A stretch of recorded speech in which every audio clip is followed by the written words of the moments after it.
Hi friends, మన నిత్యాస్ ఛానల్లో welcome. So ఈరోజు మనం చేయబోతున్న రెసిపీ ఏంటో తెలుసా? సోయాబీన్ని మిలిమిలికర కర్రీ అని సుతా అంటారన్నమాట. సో సోయాబీన్ అయితే మనం ఫస్టే నానబెట్టుకున్నాము. సో నానబెట్టుకున్న సోయాబీన్ కోసం అయితే ఒక ఉల్లిగడ్డ అయితే సన్నగా తరిగి కట్ చేసుకొని పెట్టుకున్నాం అన్నమాట. ఆయిల్ హీట్ ఎక్కాక కడాయిలో ఈ మనం హోల్ స్పైసెస్ అయితే యాడ్ చేసుకున్నాము. ఇలాచీ, లవంగం, దాల్చిన చెక్క, షాహీ జీరా అవన్నీ అయితే మనం ఆయిల్లో వేసుకున్నాం అన్నమాట. ఆయిల్లో అవి ఫ్రై అయ్యాక ఈ ఆనియన్ అయితే మనం కట్ చేసుకున్న ఆనియన్ అయితే వేసామన్నమాట. ఆనియన్, పుదీనా మనం మంచిగా ఆయిల్లో ఫ్రై అయ్యాక అల్లం వెల్లుల్లి పేస్ట్ ప్లస్ ఈ 4 టమాటాస్ అయితే కట్ చేసుకొని వేసుకున్నాము. ఇవి సుతా మంచిగా ఆయిల్లో ఫ్రై అవ్వనివ్వాలి. ఇందులోనే సాల్ట్ అయితే యాడ్ చేసుకున్నాం అన్నమాట. మన టేస్ట్కి తగ్గట్టుగా మనం సాల్ట్ యాడ్ చేసుకోవాలి. ఆఫ్టర్ ఒక 2 minutes మనం మూత పెట్టి తీసి చూస్తే ఇలా ఆయిల్ అయితే మనం రిడ్యూస్ అవుతుంది అన్నమాట. మన టొమాటోలకి వెళ్ళి ఆయిల్ అయితే ఇంత మంచిగా రిడ్యూస్ అవుతుంది అన్నమాట. మంచిగా స్మాష్ చేసుకోవాలి టొమాటోస్ని అయితే. దాని తర్వాత చిటికెడు పసుపు వేసుకొని మంచిగా కలిపేసుకోవాలి. అడగంటకుండా మంచిగా కలిపేసుకోవాలి అన్నమాట. దాని తర్వాత మనం ఇందులో మనకి టేస్ట్కి తగ్గట్టుగా కారం అయితే యాడ్ చేసుకోవాలి.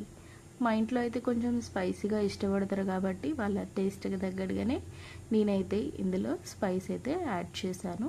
మీరు మీ టేస్ట్కి తగ్గట్టుగా యాడ్ చేసుకోండి. దాని తర్వాత పెరుగు అయితే నేను ఇందులో వేసాను అన్నమాట. పెరుగుతోని మంచిగా గ్రేవీ సుత థిక్గా అవుతుంది, ప్లస్ టేస్ట్ సుత చాలా బాగా వస్తుంది అన్నమాట.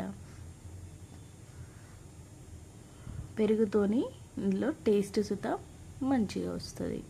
మీరు సుత ఒకసారి ఇలా ట్రై చేయండి, చాలా బాగుంటుంది కర్రీ. సోయాబీన్ కర్రీనే మిల్మిల్కర కర్రీ ఇలా మంచిగా స్మూత్గా అవ్వాలి.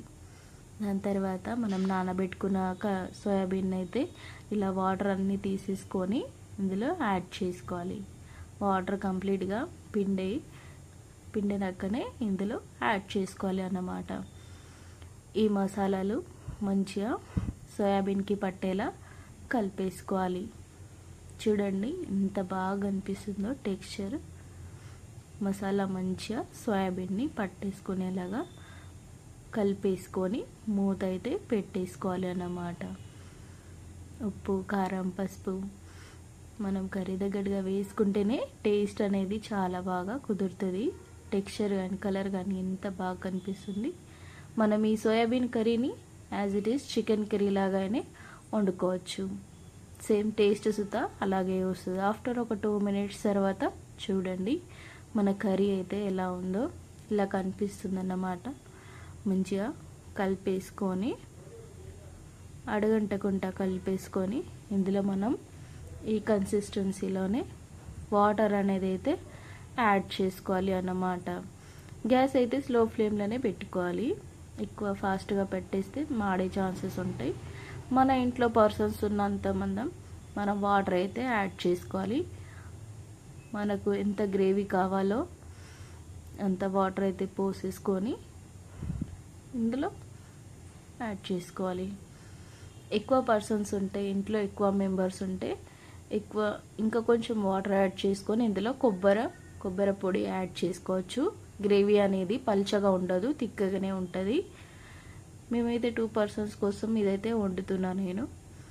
చూడండి మన గ్రేవీ అయితే కర్రీ ఇలా సోయాబీన్ అయితే మంచిగా ఉడికింది.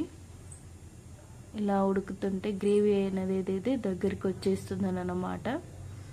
మాకు కావాల్సిన విధంగానే నేను ఈ గ్రేవీ కన్సిస్టెన్సీ నేనైతే ఉంచాను అన్నమాట. ఆఫ్టర్ ఒక 2 minutes తర్వాత ఇంకా కొంచెం చిక్కబడ్డది. ఇంచక్క ఉడుకుతుందన్నమాట మన సోయాబీన్ అయితే.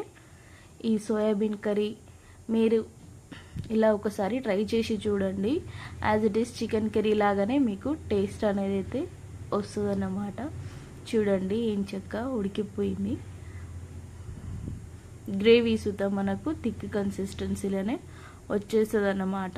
ఈ టమాటోతోని ప్లస్ పెరుగు అన్నీ వేస్తే ఇలా థిక్గానే. ఇంకా కొంచెం కూల్ అయ్యాక చూడండి మన గ్రేవీ అయితే as it is chicken curry లాగానే కనిపిస్తుంది. ఇంకా థిక్ కన్సిస్టెన్సీ అయితే వచ్చేస్తుంది అన్నమాట.